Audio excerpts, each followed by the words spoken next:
Tato prezentace je určena především úplným začátečníkům.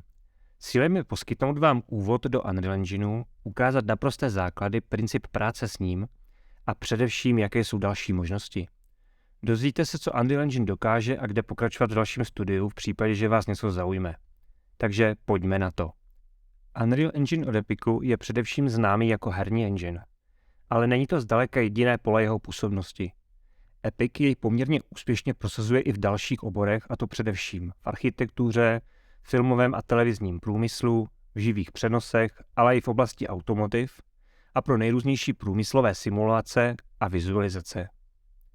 Unreal Engine je do určitého zisku zdarma i pro komerční použití a je dokonce open source. V oblasti architektury se samozřejmě používá pro schopnost v reálném čase renderovat ve vysoké kvalitě, čehož šlo donedávna docelit pouze jedním zajímavým trikem. Všechny odrazy, dopady a rozptyl světla se vypočítal dopředu ray tracingem a uložil k jednotlivým plochám jako textury, takzvané lightmapy, reprezentující množství dopadajícího světla. Při renderování se tak nemusí se světlem nějak pracovat. Omezení je myslím zřejmé. Funguje to jedna statická světla a po jakékoliv změně je potřeba vše přepočíst a takzvaně zapéct znovu. Teprve s příchodem Unreal Engineu 5 je možné mít v reálném čase i dynamicky měnící se světlo. Epic má pro architekty i speciální aplikaci Twinmotion, která umožňuje rovněž import z mnoha nástrojů pro architekty a obsahuje velké množství hotových objektů, tak, aby bylo možné navržený dům vsadit do uvěřitelného prostředí. A uživatelské rozhraní je výrazně jednodušší, než má samotný Unreal. Dokáže vytvářet jednoduché animace a prezentace, simulovat denní dobu, ale třeba i růst stromů. Poměrně málo známým faktem je, že Unreal Engine byl použit na celou řadu filmů. Poprvé už ve Spielbergově filmu AI umělá inteligence z roku 2001, a to při postprodukci. Ale v poslední době se Epic snaží i o nasazení již při samotném natáčení. Říká se tomu virtuální produkce. A byl tak natočen například celý Mandalorian nebo současně natáčený Batman. Jde o to, že místo zeleného plátna je za herci, ale třeba i nad nimi, obří LCD obrazovka, na kterou se v reálném čase promítá 3D obraz, jehož postavení odpovídá pozici kamery. To má mnoho výhod. Režisér rovnou vidí, jak bude výsledná scéna vypadat, herci jsou nasvětleni tak, jak by opravdu byli v daném prostředí, a především v kovových předmětech na scéně se odráží to, co se tam opravdu má odrážet. Unreal Engine ale není jediný. Existuje mnoho konkurentů. Mezi nejznámější patří asi Unity. Hlavním rozdílem je to, že Unity používá C#, zatímco Unreal Engine C++. Unity má prý lepší dokumentaci, včetně názorných příkladů. To musím říct, že je poměrně slabá stránka Unreal Engineu. Dokumentace je spíše velice stručná příručka. Ale slyšel jsem, že i v Unity je problém v tom, že dokumentace tvrdí něco, co není pravda. Do podrobnějšího srovnání herních frameworků se nicméně pouštět nechci. U mě bylo rozhodnutí podmíněno tím, že jsem potřeboval vizualizovat model ze SketchUp Pro, což je mimochodem jeden z nejlepších nástrojů, pokud si chcete navrhnout uspořádání nábytku nebo skříň na míru. Unreal podporuje import 3D modelu a jeho následných aktualizací. Takže můžete přidat textury, světla, prostě cokoliv a dál model upravovat ve SketchUp Pro a kdykoliv aktualizovat v Unrealu. Přičemž přidané textury a světla se zachovají. Dle mého skromného názoru je Unreal Engine také technologicky vždy o něco napřed. V roce 2022 přinesla 5. verze 2 doslova revoluční technologie. Jde o Nanite a Lumen. Podrobnější popis by byl na samostatné video. Ale ve zkratce jde o to, že Nanite umožňuje renderovat v jedné scéně klidně miliardy polygonů. Tím, že inteligentně redukuje vykreslování jen na to, co dává smysl. A Lumen dokáže v reálném čase osvětlit scénu nepřímým, odraženým a rozptýleným světlem, stejně jako odrážet celou scénu v lesklých předmětech. Obě tyto technologie značně usnadní developerům a designérům hodně práce a přidají na realističnosti. Jak už jsem zmínil v úvodu, pokud jste dříve chtěli realistické osvětlení, bylo nutné ho dopředu předpočítat a pak muselo být statické. Obě tyto technologie jsou ještě mladé a tak mají řadu nedostatků. Proto mezi novinkami v nedávno vydané verzi 5.1 figurovaly právě ony.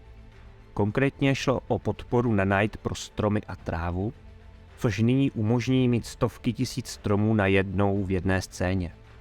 To bylo donedávna možné jen u renderovaných filmů. Tráva a listy mohou nyní propouštět světlo a byly vylepšeny odrazy ve vodní hladině a lesklých předmětech. Ty jsou nyní téměř dokonalé. Příchod Unreal Engine 5 odstartoval vlnu obrovského nadšení fanoušků a vzniklo velké množství filmů, demoscén a videí. A na trh se také téměř po roce pomalu začnou dostávat první AAA herní tituly založené na Unreal Engine 5, jako třeba ArcheAge 2. Nyní se podíváme na instalaci samotného Unreal Engineu. Ta se na Windows a Macu provádí přes Epic Launcher. Stačí jej tedy stáhnout z download sekce a nainstalovat. Pro Linux je postup odlišný. Do launcheru se následně přihlásíte například přes Google account. Poté vlevo kliknete na sekci Unreal Engine a následně na záložku Library. Kliknete vpravo na Install nebo na plus dole. Sama se vám předvybere poslední verze Unreal Engineu, ale můžete si zvolit i starší. Před samotnou instalací je ještě dobré vybrat si volitelné komponenty, abyste zbytečně nestahovali něco, co nepotřebujete. Dá se tím ušetřit nějaké místo na disku. No a po potvrzení instalace už jenom čekáte, než se vše nainstaluje. Nainstalovat můžete i více verzí engineu současně. Pod nimi je sekce s mými projekty. U každého projektu je v rohu číslo verze engineu, která je k projektu přiřazena. Vy budete mít tuto sekci prázdnou. Stejně jako sekci úplně dole, která slouží jako knihovna vlastněných asetů, včetně pluginů. Pro vytvoření nového projektu nyní klikneme na Launch. Otevře se wizard, kde jsou opět všechny moje existující projekty. Pokud zde otevřu nějaký určený pro starší verzi, nabídne mi wizard vytvoření kopie projektu a změnu verze engineu. Pro vytvoření nového projektu je pak potřeba zvolit některou ze záložek nalevo. Zvolíme Games. Nyní si můžeme vybrat z několika typů her. My prozatím zvolíme prázdný projekt. Jen zatrhneme Starter Content, ať máme k dispozici pár testovacích asetů. Před vytvořením projektu můžeme ještě změnit název projektu.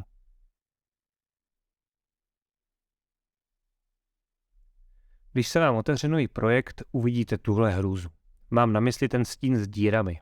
Jde o to, že když je slunce nízko, prosvítá přes druhou stranu textury těch kopců na okraji mapy. Rychle to opravíme, ať se na to můžeme dívat. Tak a už to vypadá správně. Teď se můžeme podívat na základy práce s editorem. Obrazovka je rozdělena do několika částí. Dole je Content Browser se všemi asety, které máte v projektu.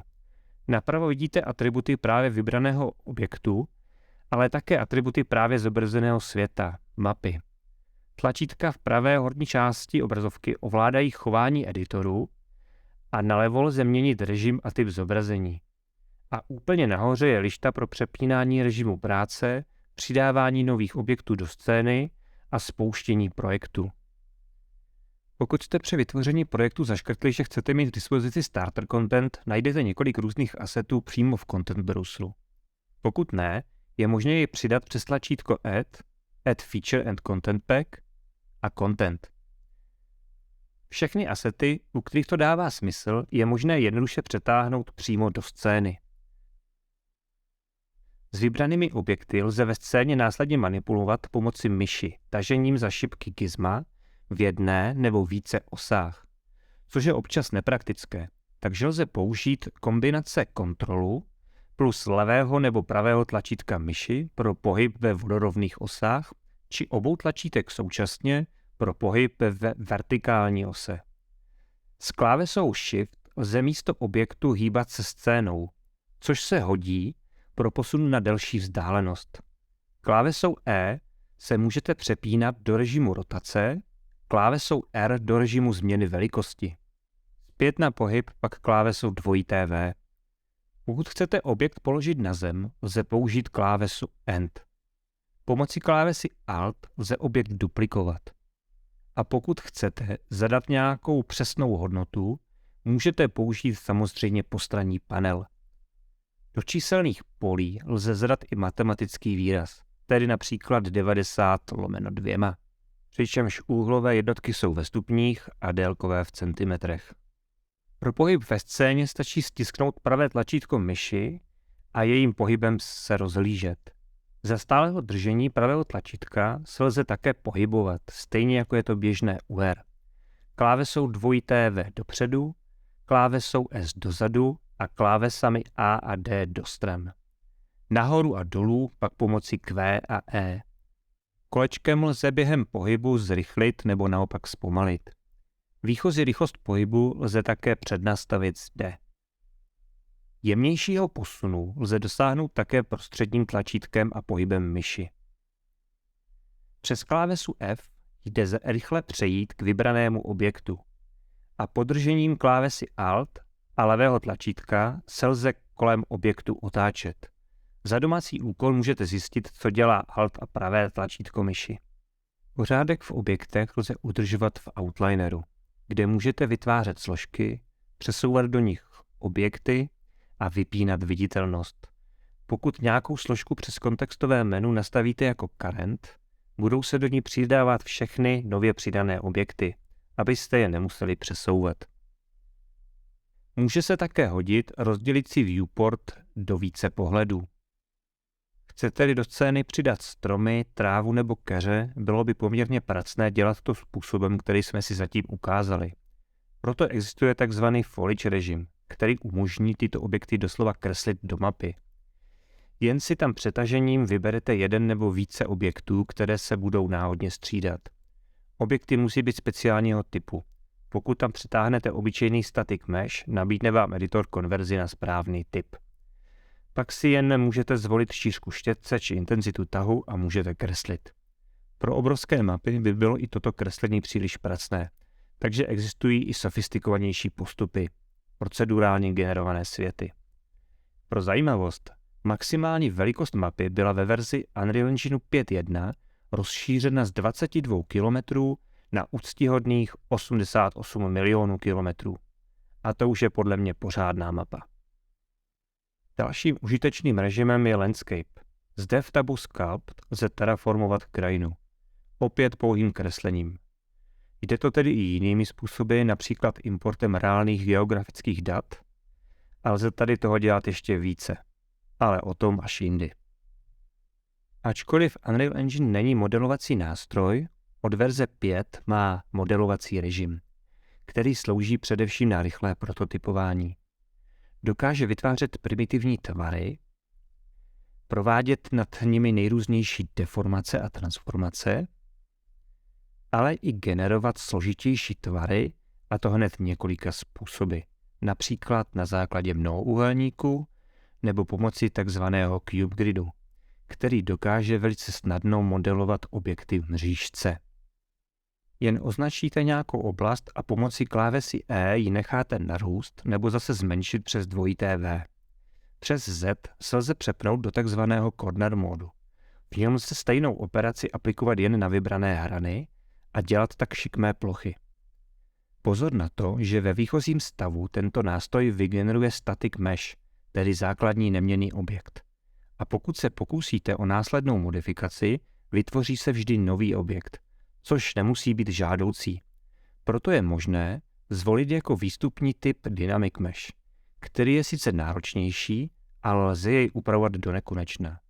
A na Static Mesh jej lze skonvertovat teprve, až když je scéna finální. Alternativní možností, jak do scény přidat asety, je Quixel Bridge. Quixel je firma, kterou Epic nedávno koupil a která se specializuje na skenování fotorealistických textur, ale i 3D objektů. Aktuálně jejich databáze obsahuje více jak 13 000 asetů a neustále se rozrůstá. Stačí si vybrat aset, zvolit kvalitu a buď to jej stáhnout a přidat do projektu, nebo jej rovnou přetáhnout do scény stejně jako z Content Browseru.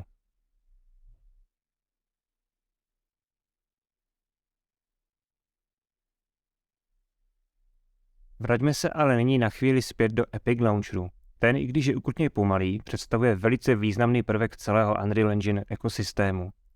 A něco, co mi prostě chybí třeba u Blenderu.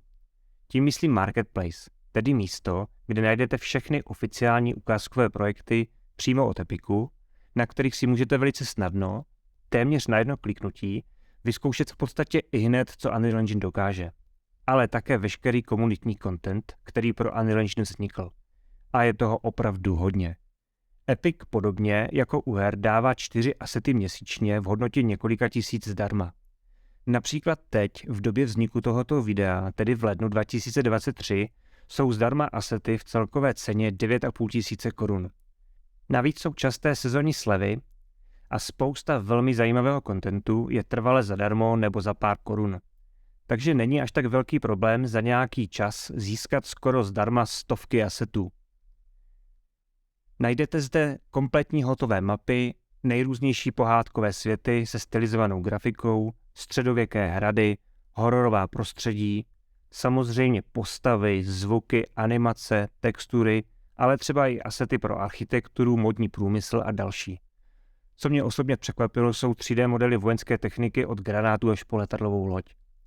A samozřejmě zde nechybí ani pluginy rozšiřující možnosti editorů, knihovny usnadňující vývoj her a celé specializované herní frameworky. Dále nástroje na procedurální generování oblohy, nejrůznějších dalších objektů nebo celých světů. Ale vzhledem k tomu, že jde o herní engine, najdeme zde i kompletní hratelné hry.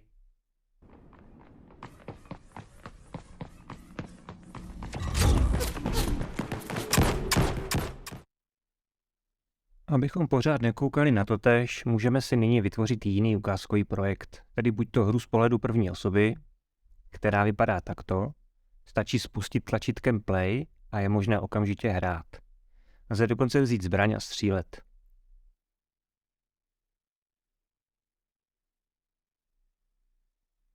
Projekt z pohledu třetí osoby pak vypadá takto. Nelze zde střílet, ale na YouTube lze najít tutoriál popisující, jak tam tu zbraň a dokonce přepínání mezi pohledem z první a třetí osoby dodělat.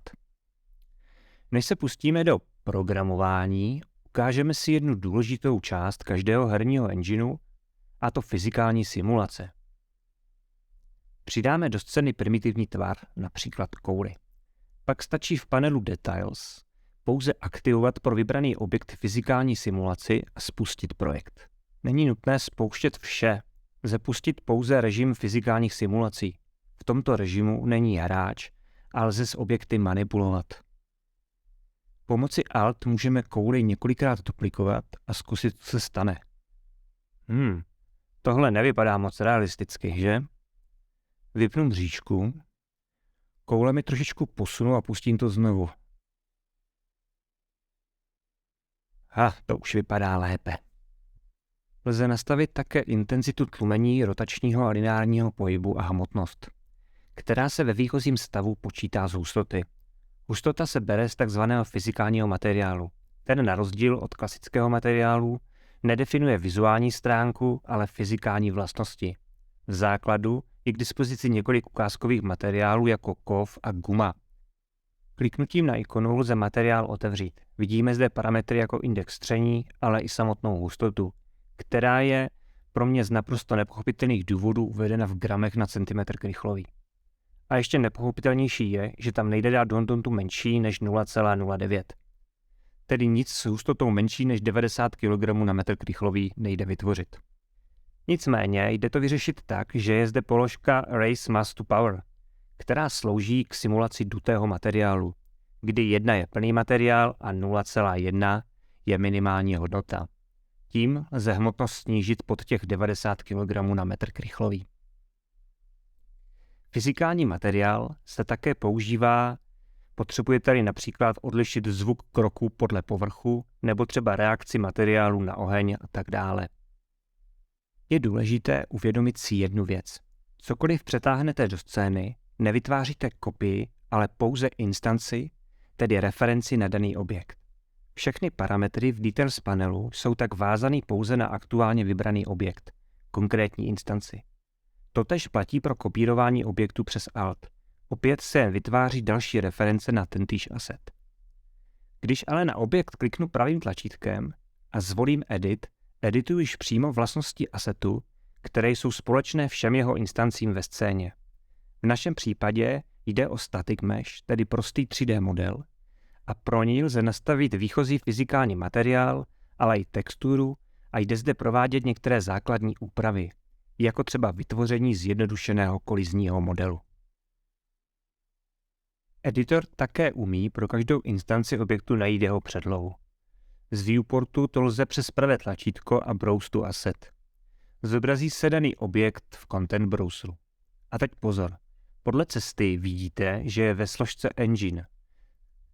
Tedy ta koule jakožto 3D objekt není vůbec součástí vašeho projektu, ale je součástí engineu samotného. A když na ní provedete nějakou změnu, jak jsme si před chvíli ukázali, bude se tato změna týkat úplně všech projektů používající stejnou verzi engineu. Editor tomu nějak nebrání, dovolí vám tam přidat i vlastní složku a vlastní asety, které sice pak mohou být sdílené napříč projekty, ale pokud projekt přenesete někam jinam, budou samozřejmě chybět. U velkých projektů je ale často nutnost, že každý projekt má i vlastní build engineu. V našem případě je ale lepší se modifikacím v engineu samotném vyhnout. A pokud musíte, udělejte si raději kopii přímo ve vašem projektu. Tak, že kliknete pravým tlačítkem na asset, zvolíte duplikovat a asset přetáhnete k vám do projektu. Nebo použijte modelovací režim, jak jsme si již dříve ukázali. Tam máte větší kontrolu nad velikostí, složitostí a dalšími parametry a 3D model se vygeneruje opravdu přímo ve vašem projektu. Na výsledný model můžeme ještě z Content Browseru přetáhnout nějakou texturu, tedy materiál, a zapneme fyzikální simulaci. A co to? Nic. Jak to? Po zastavení uvidíme chybovou hlášku, která začátečníkovi příliš neřekne. Já tomu říkám optimalizační past. Jde o to, že ten modelovací nástroj je primárně určený pro modelování prototypu prostředí, v němž se má hráč pohybovat, tedy statických částí. Proto používá kolizní model, který není optimální, ale nevyžaduje žádný setup. Neprovádí se žádné zjednodušení. Každá jednotlivá ploška povrchu objektu se účastní výpočtu kolizí. Je to tedy nejpřesnější model výpočtu, který ale nelze použít u pohyblivých předmětů. Přepneme tedy kolizní model na výchozí a přidáme zjednodušený kolizní model, což je v tomto případě jen koule. Fyzikální výpočty budou nyní počítat jen se středem a poloměrem, nikoliv se skutečným povrchem. A teď k něčemu zábavnějšímu. Rozbíjením předmětů na malé kousíčky. A k tomu slouží Fracture režim. Zde jen vytvoříme novou takzvanou Geometry Collection, což je nový objekt, který zastupuje originál a který bude realizovat rozpad na menší kousky v okamžiku, kdy je to potřeba. Původní koule tedy není nijak modifikována a bude nadále použita k renderování do okamžiku, než dojde k rozbití. Dále vybereme způsob rozbití, například uniformní. Můžeme nastavit další parametry a pak klikneme na Fracture. Můžeme to zopakovat vícekrát. Vznikne tak vícenásobné rozbití částí z předchozího kroku. Vidíme, kolik je v každé úrovni kusů. Kdykoliv můžeme pustit simulaci a podívat se, jak to vypadá. Koule je nyní obarvená tak, že každý její kus má jinou barvu. To je jakýsi debug mod, který lze vypnout přes Show Bone Colors v detail panelu. Po vypnutí je použita původní textura, kterou koule měla. Volitelně lze ještě změnit texturu použitou na vnitřní plochy. V detail panelu je také k dispozici sekce Damage Threshold, kde je možné definovat síly potřebné k rozbití jednotlivých úrovní. Zatím nám vše jen tak padalo. Nyní se podíváme na mechanické simulace. Pro ně je nutná možnost jednotlivé části spojovat s různými stupni volnosti. K tomu slouží Physics Constraint Actor. Můžeme například vytvořit takovou raketu, která se má otáčet kolem svislé tyče. Takže máme jeden zcela pevný spoj na raketě a druhý otáčející se kolem svislé osy. Jak vidíte, je to vizuálně znázorněno červeným kruhem, když je aktor vybraný. V detail panelu lze vidět, které objekty aktor spojuje. Často je potřeba fyzice pomocí působení vnějších sil, jen gravitační nestačí. V Unreal Engineu je k dispozici thruster a radial force actor. Thruster se dá umístit na existující objekt a chová se jako raketový motor. Jak vidíte, je umístěn v outlineru v hierarchii pod raketou, stejně jako ty jiskry. Takto umístěné objekty navíc mají svou polohu vztaženou k předkovi a pohybují se tedy automaticky společně s ním. Zatímco radial force vytváří radiální sílu z konkrétního místa, tedy třeba jako tlakovou vlnu. Radial force ale nedokáže rozbít objekt vytvořený ve fracture režimu. Alespoň já tedy nenašel způsob jak. Zřejmě proto, že Geometry Collection, jenž vzniká ve fraction režimu, je součástí nového Chaos Engineu, který obsahuje i nová rozšířená fyzikální pole. Ty mají mnohem více možností než původní Radial Force.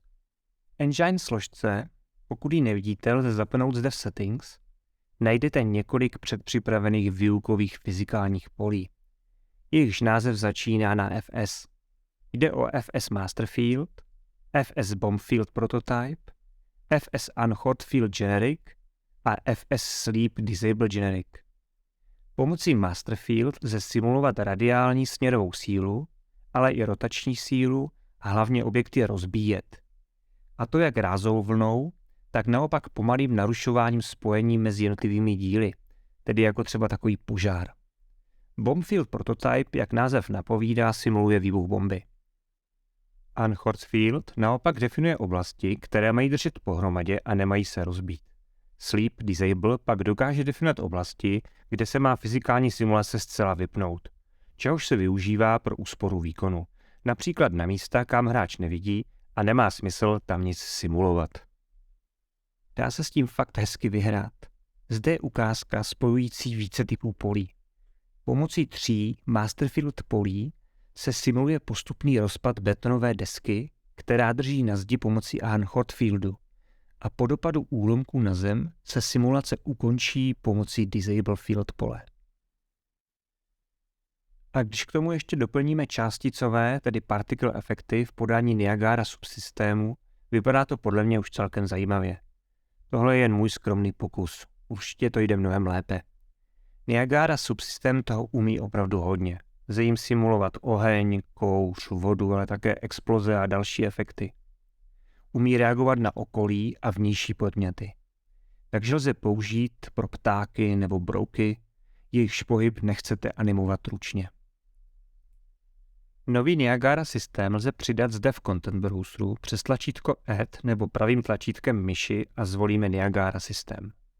Ten můžeme vytvořit buďto nový, kde máme předpřipravené nějaké vzorové emitéry částic, nebo na základě šablony. Vrátíme se zpět a zvolíme druhou položku. Zde jsou k dispozici 2 komplexnější ohňostrojové efekty. Po dokončení Wizardu lze dvojklikem na nově vytvořený asset otevřít speciální editor, kde částicový efekt v reálném čase běží, zatímco vy můžete měnit jeho parametry. Zde konkrétně máme 3 přes sebe běžící částicové efekty. Můžeme je všechny vypnout. Když je pak postupně zapneme, vidíme, že první z nich dělá větší částice, druhý menší a třetí k těm menším přidává jakýsi ocásek. Jednotlivé řádky pak definují, jak a kdy mají částice vznikat, jak se mají chovat, jak a s čím mají interagovat, po případě kdy a jak mají zanikat. No a samozřejmě to, jak mají vypadat. Myslím, že pro začátek bude lepší si nějaké již hotové efekty stáhnout z Marketplace. Mimochodem, součástí starter contentu je několik částicových efektů, jako je oheň, jiskření a kouř. Nicméně ani jeden z nich bohužel není Niagara, ale legacy systém, který engine podporoval před příchodem Niagara efektu. V hrách můžete použít obojí, ale legacy systém má nějaké omezení. Například jej nelze kombinovat s rozpadem Geometry Collection objektů. A pořád to zdaleka není všechno. Součástí engine například kabel nebo provaz, který také dokáže spojovat více objektů, jmenuje se Cable Actor. A je zde například i simulace chování objektů ve vodě nebo kompletní simulace fyziky a dynamiky pohybu automobilů, včetně simulace chování nápravy, tlumičů a uchycení kol. Za mě tedy wow. Fyzikální výpočty lze i předpočítat dopředu, následně pouštět pospátku nebo zpomaleně, tedy dělat oblíbený bullet time. Myslím, že fyziky už bylo pro dnešek dost. Nyní se podíváme na programování vlastní herní logiky. Jak už jsem jednou zmínil, v Unreal Engineu se dá nativně programovat v C++ a pomocí vizuálního skriptování, takzvaných blueprintů.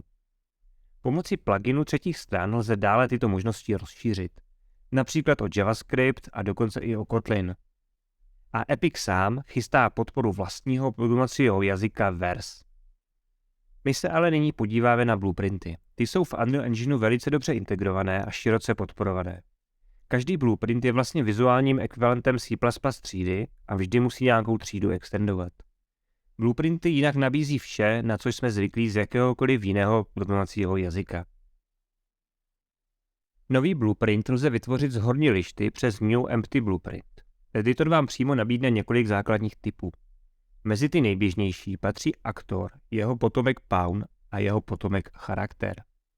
Aktor je vše, co může být ve scéně jako interaktivní prvek, například dveře. Pawn pak přidává schopnosti prvek ve světě ovládat, a to jak hráčem, tak umělou inteligencí. No a charakter dále přidává humanoidní vlastnosti, jako je skeleton, klouby, fyziku, animace a další. My si vytvoříme prázdný aktor, který se jmenuje BP Own Actor. Každý aktor se chová jako scéna ve scéně. Máte zde tedy viewport, do kterého můžete vkládat libovolné množství dalších vizuálních prvků. Přidáme tedy například 2 míče. Jen je posuneme trochu od sebe, ať jsou oba vidět. Lze samozřejmě použít i další vnořený aktor a můžeme přidat i tzv. Komponenty, které mohou rozšiřovat vlastnosti nebo manipulovat s naším aktorem. Engine nabízí i možnost dynamického přidávání komponent za běhu, čímž může například vaše postava ve hře získávat časem nové schopnosti. Nejjednodušším příkladem existující komponenty je asi Rotating Movement. Zkusíme si ji tedy přidat. Ještě musíme náš aktor přidat do scény a nyní stačí spustit simulaci a balóny se budou točit. Kromě viewportu máme v blueprintu i záložku Construction Script. To je kód, který se vykoná ještě před vlastním zobrazením ve scéně a lze jim tedy dynamicky generovat obsah. Nás ale zajímá až event graph, kde lze definovat vlastní herní logiku. Blueprinty jsou řízeny událostmi, tedy eventy. Ve výchozím stavu tam máme předpřipravené 3 základní eventy, reagující na stav hry, na to, že se náš aktor překrývá s jiným, a tick event je volaný periodicky, defaultně s každým vykresleným snímkem. Přidat do event graphu další box lze pravým tlačítkem myši, pak stačí zadat kus názvu a vybrat Actor and Overlap. A my teď budeme chtít, aby se míče začaly točit v okamžiku, kdy hráč vstoupí do jejich blízkosti a přestali, když odejde. Takže musíme definovat, co se má stát, kliknutím na výstupní šipku eventu. Myš pouštíme až v místě, kde chceme vložit box s akcí. V našem případě chceme komponentu aktivovat, hledáme tedy Activate. Vyhledávací box pracuje s aktuálním kontextem, nabídne tedy všechny objekty, které mají metodu Activate. Jde to i obráceně. Pro konkrétní objekt najít jen ty metody, které nad ním jdou volat. Zrovna komponenta má těch metod ale hodně. Nás zajímá kategorie Components, Activation a nyní metoda Deactivate. Všimněte si, že bílou čarou a symboly šipky se definuje tok událostí a barevnými čarami tok dat. Modrá barva je v našem případě reference na objekt. Každá akce, kterou můžeme chápat jako metodu nebo funkci, má i výstupní šipku, aby mohl tok akcí pokračovat. Můžeme přidat například print string a vypsat si, kdo do blízkosti našeho aktoru vstoupil. Editor udělá automaticky typovou konverzi na název objektu. Ještě vložíme do viewportu Sphere Collision, což je neviditelný objekt, který vytvoří jakousi virtuální hranici okolo aktoru a zvětší tak oblast, na kterou chceme reagovat. Než projekt spustíme, je potřeba ještě vypnout rotaci, která je po startu automaticky aktivní. Tedy je potřeba vypnout automatickou aktivaci Rotating Movement komponenty. A nyní Už si to můžeme prakticky vyzkoušet. Vidíme, že po vstupu do blízkosti našeho aktoru se také vypíše text s názvem objektu, který tam vstoupil. Podobným způsobem můžete udělat i další objekty, reagující na interakci s hráčem, třeba ohniště, které naopak přinutí přes něj procházející postavu něco udělat. V našem případě poskočit a zařvat. Nezapomínejte na to, že kvalitní zvuková stopa je nedílnou součástí každé kvalitní hry. Kdo sem dal ten bordel? Au, to bolí.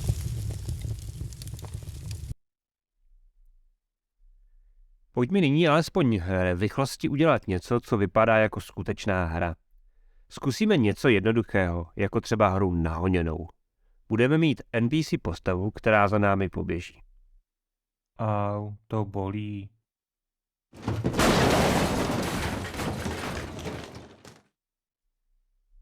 Je ale nutné se nejprve trochu seznámit s nutnou teorií. Každá hra potřebuje mít nějakou herní logiku mimo scénu. Proto má každý projekt v nastavení v sekci Project, Maps and Modes nastaveno několik tříd, které plní právě tento účel. Jde především o Default Game Mode a Game Instance Class. Zatímco Game Instance se instancuje ihned po spuštění hry a zaniká až s jejím ukončením, Game Mode je vždy vázán na konkrétní scénu, tedy level. Proto stejné nastavení najdeme i v editoru pod záložkou World Settings a můžeme pro každý level definovat jinou třídu, která ale vždy musí dědit od Game Mode Base. Tato třída dále definuje několik dalších. Jde o Default Pawn Class, HUD Class a Player Controller Class. Zbývající pak mají význam především pro multiplayerové hry, kdy Unreal Engine dokáže replikovat instance Player State a Game State mezi všechny hráče. Nás v tuto chvíli zajímá jen Default Pawn Class, to je právě naše postava. Pro jednoduchost nebudeme řešit spawnování, ale umístíme ji přímo do scény. Když naši hru nyní spustíme, máme ve scéně dvakrát instanci stejné třídy BP Third Person Character. Ta, jak už jsme si říkali, extenduje třídu charakter a ta extenduje pawn. A každá pawn třída má definované rozhraní, které umožňuje postavu zvnějšku ovládat. K ovládání postavy slouží Player Controller Class, která je rovněž definovaná v Game Mode. No a pro NPC potřebujeme extendovat třídu s všeříkajícím názvem AI Controller. Vytvoříme tedy nový blueprint, zvolíme správnou base classu a pojmenujeme jej BP AI NPC. Nyní klikneme na instanci druhé postavy ve scéně a v Details panelu najdeme AI Controller Class, kde zvolíme právě vytvořený blueprint.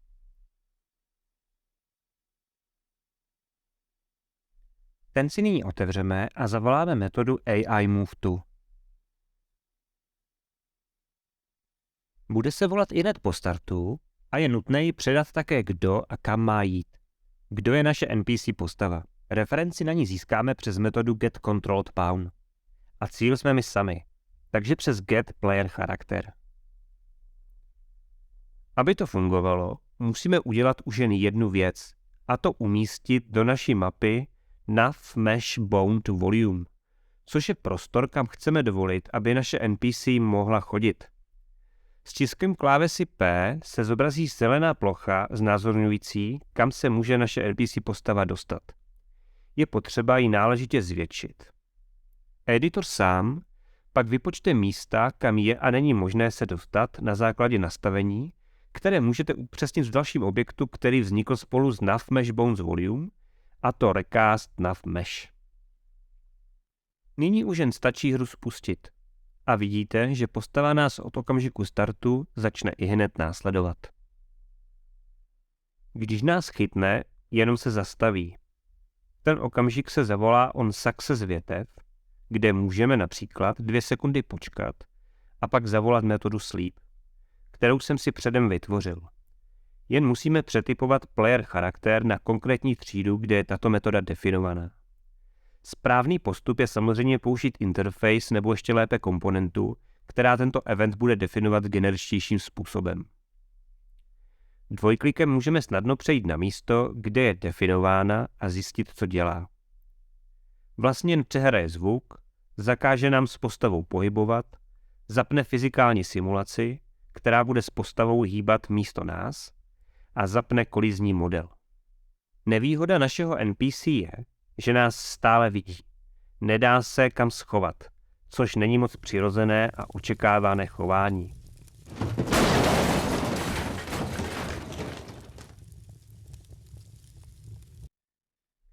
Řešením je komponenta AI Perception, která naší postavě dodá schopnost vnímat vnější vjemy. Ty mohou být jak vizuální, tak samozřejmě sluchové, hmatové, ale může vnímat i bolest. A existuje něco jako týmový vjem pro rozpoznávání přátel a nepřátel. My se zatím spokojíme jen s AI Sight. Jen musíme nastavit úhel vidění ve stupních a vzdálenost v centimetrech. Nyní máme k dispozici několik eventů. Nám postačí jen On Target Perception Updated. Ten nám poskytne objekt s informací o každé změně. Rozpadneme si ho na dílčí vlastnosti. Zajímá nás především cílová lokace, tedy lokace toho, co vidí. Zároveň nás zajímá aktuální stav, tedy zda nás právě uviděla nebo ztratila.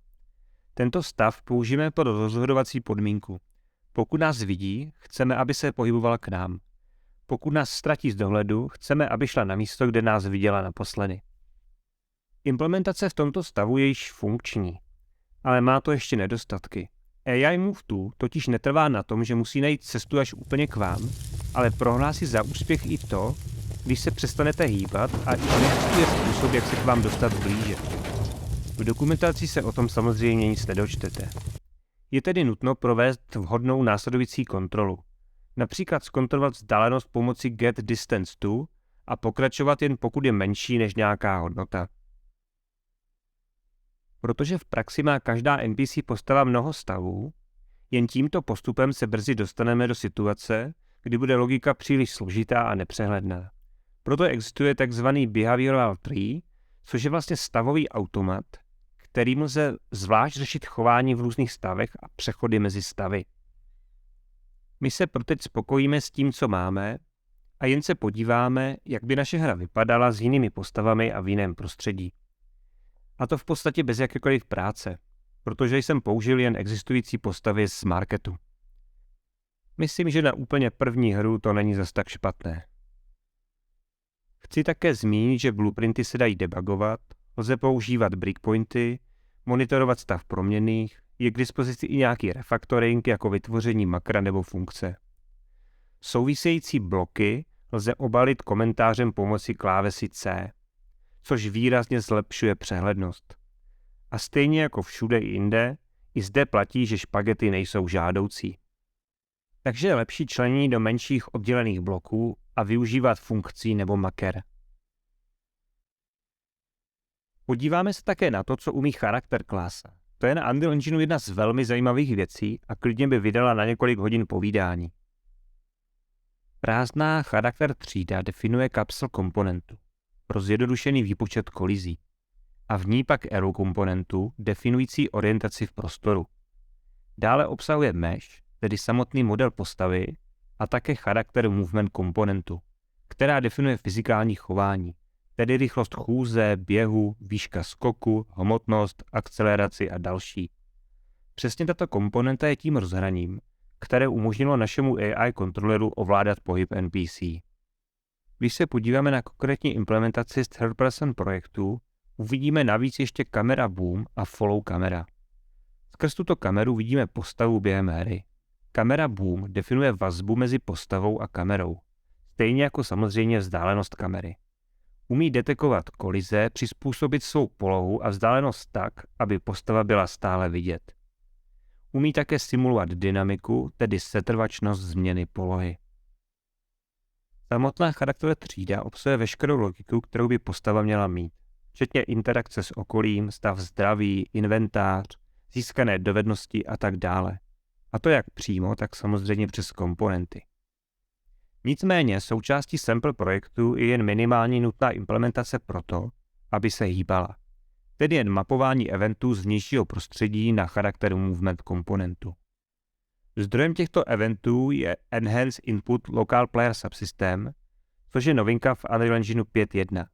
Je výrazně složitější než předchůdce, ale velká výhoda je, že setup klávesových zkratek není součástí Project Preferences, ale jsou to samostatné soubory.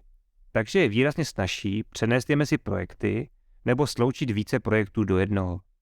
Navíc lze mapování kláves na eventy za běhu měnit a provádět jejich filtrování. Ještě máme Player Controller třídu, kterou můžeme použít pro definování chování, které má být společné všemu, co hráč může ovládat během hry. Ta pravá magie ale nastává až ve spojení s Character Mesh komponentou. Ta definuje Skeletal Mesh a Anim Classu, která mapuje stav postavy na pohyb Skeletal Meshe. A ten je tvořen skeletonem, což opravdu není nic jiného než kostra, a samotným 3D modelem postavy, který kostru obaluje.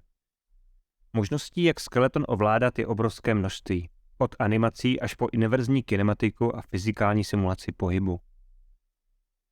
Animace lze mezi sebou mixovat, omezovat na určitou část skeletonu, takže hráč může jít a zároveň střílet, nebo plynule přecházet mezi chůzí a během a zároveň dýchat. I naprosto základní implementace v third-person projektu dělá to, že pokrčí nohu, aby obě chodidla ležely na zemi, stojíte-li ve svahu nebo jdete po schodech. Nechybí samozřejmě podpora simulace pohybu vlasů a látky na oblečení a možnost doplnit na postavu další 3D modely jako batoh či zbraň pomocí tzv. Socketů. Na Marketplace najdete kromě placených také free projekt s názvem Advanced Locomotion System, který výrazně rozšiřuje schopnosti postavy. Bohužel je již opuštěný, ale existují hned dva relativně aktivní forky, které přináší řadu oprav, podporují novější věci v Unreal Engineu a přepisují logiku do C++. Pohyb je přirozenější. Při pohybu do stran se neotáčí, ale dělá úkroky. Můžete přepínat mezi mnoha stavy. Všimněte si, že přechod je plynulý. Dokáže reagovat na výšku překážky tím, že zvolí jiný způsob jejího přelezení. Může spadnout z příliš strmého kopce. A nalezneme zde i ukázky pokročilejších NPC. Nad tímto projektem staví také Jakub V., který na svém Patreonu vyvíjí svůj Interaction with ALS, což je v podstatě kompletní hratelná hra. Najdete zde pokročilou AI, střelbu, granáty, krytí, parkour, šplhání, ale i řízení vozidla. Rozhodně stojí za vyzkoušení. Pokročilejší Locomotion systém najdete také v Lyra Project Example přímo od Epicu, což je také v podstatě kompletní hra, včetně multiplayeru a několika herních módů. Pro začátečníky poměrně složitá, ale zase na ní najdete desítky tutoriálů na YouTube. Udělat pomocí ní střílečku na vlastní mapě je záležitostí několika málo minut. Stačí do scény přidat spawn pointy, zbraň, vytvořit navmesh a hrajete.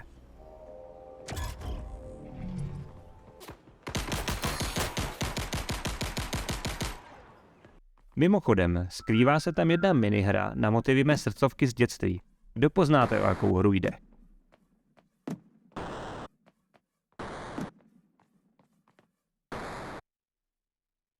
Charakter není limitovaný jen na humanoidní postavu. Klidně může jít i o zvíře, kde je schopnost přizpůsobit se terénu ještě výraznější.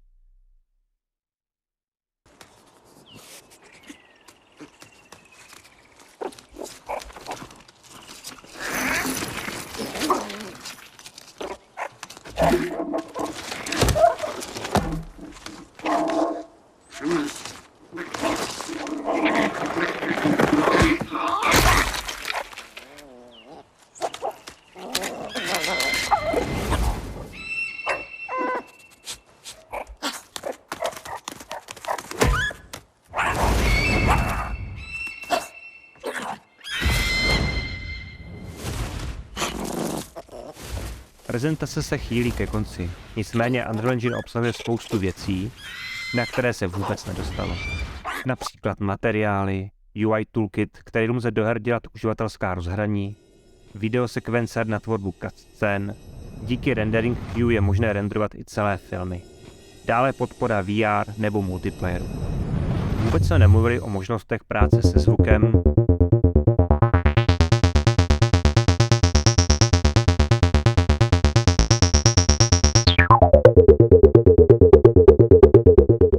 Editor také obsahuje několik již předinstalovaných, ale neaktivních pluginů. Většinou jde o beta či alfa featurey nebo o pluginy pro speciální použití. Za zmínku stojí plugin pro procedurální generování řek, jezer či ostrovů, který nádherně demonstruje, jak jednoduchá může být tvorba krajiny. Na závěr bych rád ještě doporučil pár tipů, na co se podívat dál. Přímo na Epic Dev Community Centru najdete v Getting Started několik úvodních přednášek. Doporučuji hlavně ty první 2, které se vhodně doplňují s touto prezentací. První je takový úvod do level designu a druhá je implementace jednoduché hry krok za krokem. Na této stránce pak najdete přehled těch nejlepších tutoriálů. A tento velmi zajímavý tutoriál ukazuje, jak snadné je pracovat s předem připravenými Actor blueprinty. Určitě se podívejte na Content Examples z Marketplace, který formou muzea prezentuje možnosti jednotlivých subsystémů Unreal Engineu, takže umožní rychle získat přehled o tom, co jde v Unreal Engineu nativně dělat. Pro začátečníky jsou vhodné také projekty jako je Stackobot, což je logická sci-fi hra s roboty a se stylizovanou grafikou, nebo Unreal Engine Hour of Code, což je výukový projekt psaní her. Vlastně kompletní herní svět, ale s chybějící herní logikou. A jeho modernizovaná verze Unreal Learning Kit, která sice již neobsahuje kompletní herní svět, ale všechny prvky z něj, proto abyste si ho mohli sami postavit. Navíc obsahuje jakýsi vývojový kit malých robotků, které můžete programovat. Je to taková ukázka, jak vytvořit vizuální programovací jazyk uvnitř Unreal Engineu. Těsně před dokončením této prezentace Epic také vydal speciální Unreal Editor for Fortnite, který s drobnými omezeními představuje velice rychlou cestu, jak vytvořit hru a soustředit se opravdu jen na herní logiku a neřešit věci okolo. Tato verze sama řeší i version management vašeho projektu. A především obsahuje obrovské množství předpřipravených asetů, ale i funkčních prvků, jako jsou auta, letadla, zbraně a další. Stačí přetáhnout do mapy, co potřebujete. Navíc je podporována i možnost kolaborace více autorů a dokonce je možné hru hrát a editovat zároveň. Uvidíme, co to přinese. Jde teprve o beta verzi. Chystaný Unreal Engine 5.2 také přinese speciální vizuální nástroj pro procedurální generování krajiny. A tím se s vámi již rozloučím. Děkuji za pozornost.